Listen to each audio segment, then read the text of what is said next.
So after having recorded and then listened back to that first video, I first off recognized I lost a lot of threads, never returned to them, such as I said men could just get on boats and, if they were lucky, have a Bible, and didn't say they would go off and transform the world by crossing language barriers almost everywhere they went and somehow converting natives in, deep in forest jungles, as well as whole parts of empires like Japan.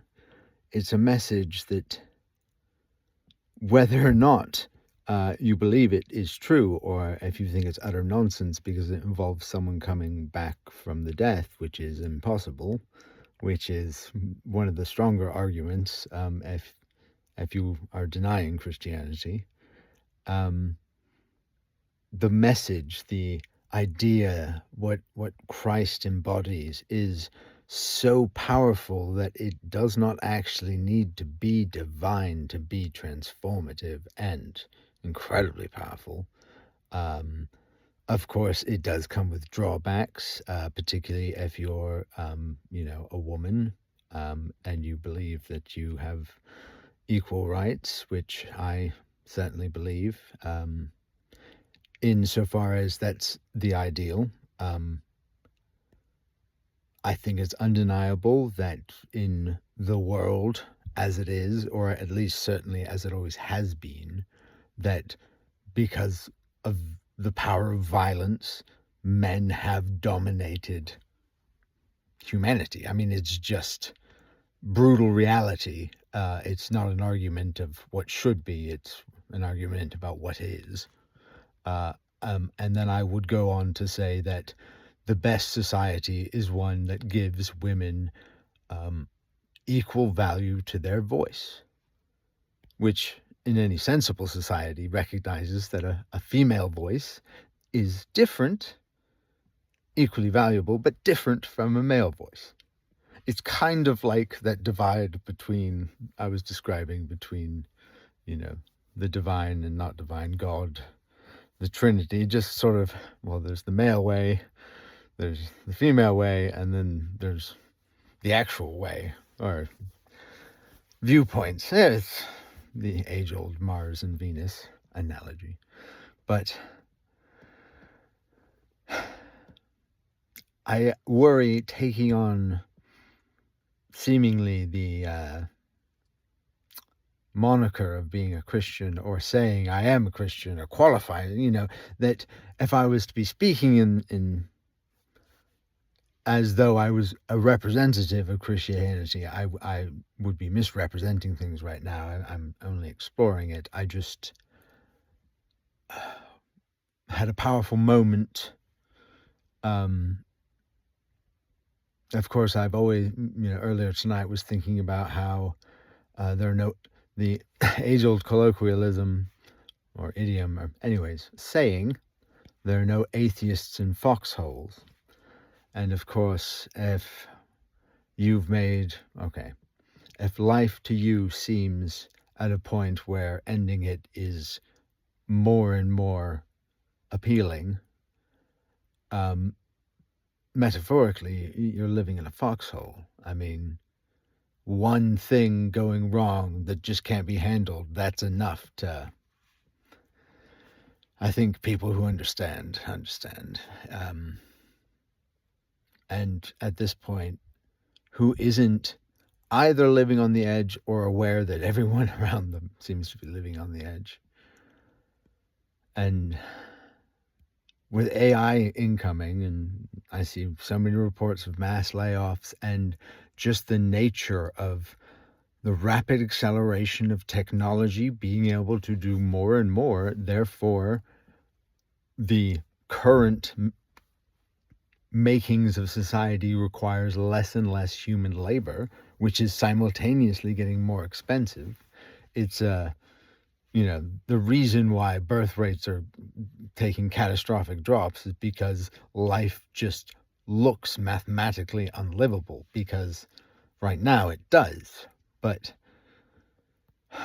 I think one of the greatest hopes in Christianity is how it represents not just salvation conceptually in an afterlife that's faith dependent right now, and I'm not going to get into that right now, but that Christianity would also revitalize the economy, because real Christianity in so many ways, I think, represents integrity.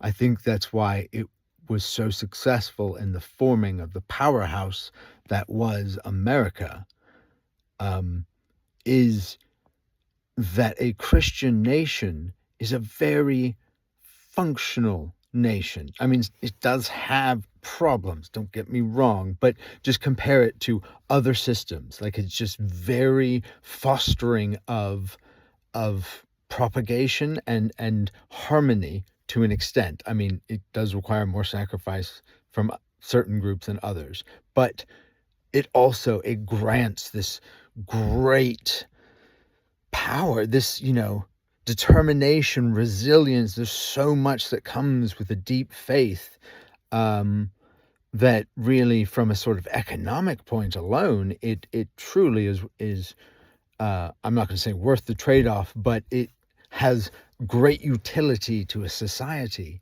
And I've had such a, I guess, revulsion of the Christian viewpoint as, a young adult. As soon as I started feeling intelligent, I was like, oh my God, these Christians, the right-wing Republicans, the way they hate, it felt visceral, like, how could they be so stupid? And now, of course, with age, you get wisdom of some variety, and you just understand so much more about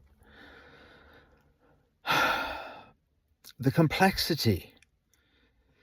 I think anyone who tells you something is simple is not understanding it, trying to help you understand it, or lying or trying to sell something. Like, everything is so complex when you really understand how much things are influenced by other things, and it's all this amalgam of so many different forces at all times.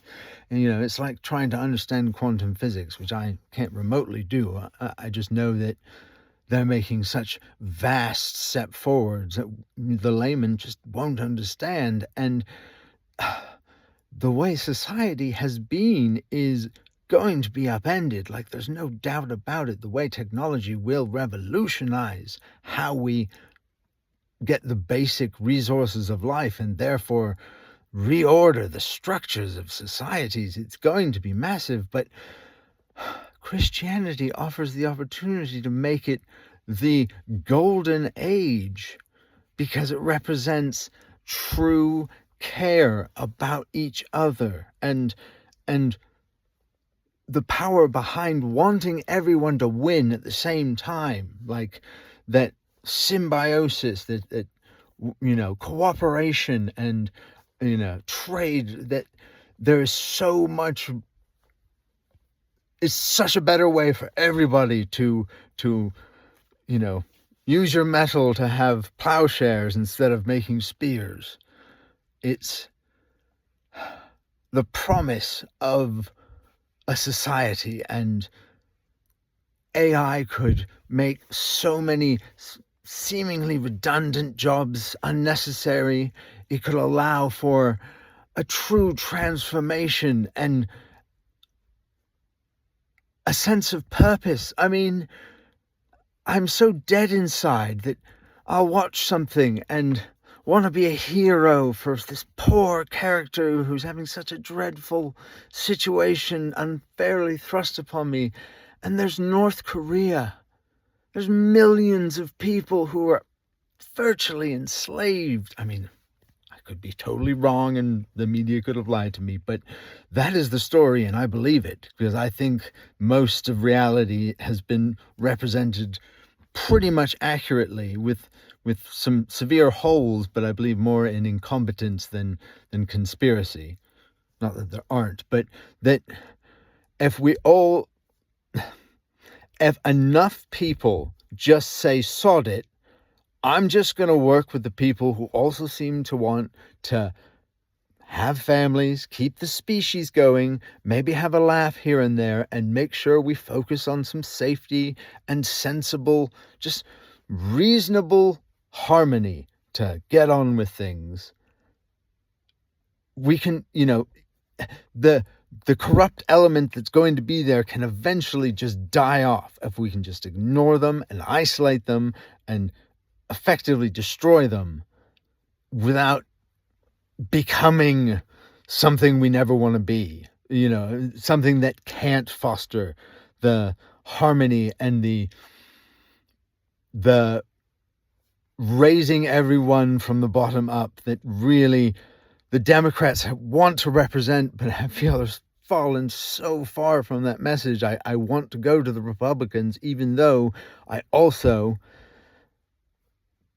am not satisfied, let's put it that way. Nevertheless, I'm much more hopeful than I have been, and I do think that what is needed is action and truly recognizing that we don't have to adhere to the ways of the past if they don't work for us anymore. And pair that with the belief that we really do want to do well by everyone, even if someone is calling us a bigot or a racist or a fool or a glutton or whatever it is, that if we just constantly hammer on the message of a rational, sensible society for everybody where people do their part and we all have a system that can work for us because we understand that it involves work, that there's hope. Because in so many ways there does not seem to be hope. And I've been thinking about it. I've had an idea, it seems like just a message I want to get out, and it turns out I think it's really just that argument with God that ultimately is so important to share, but is not special to me. Nevertheless, what it represents is a return to just common sense, even if it's defined by a Christian nation.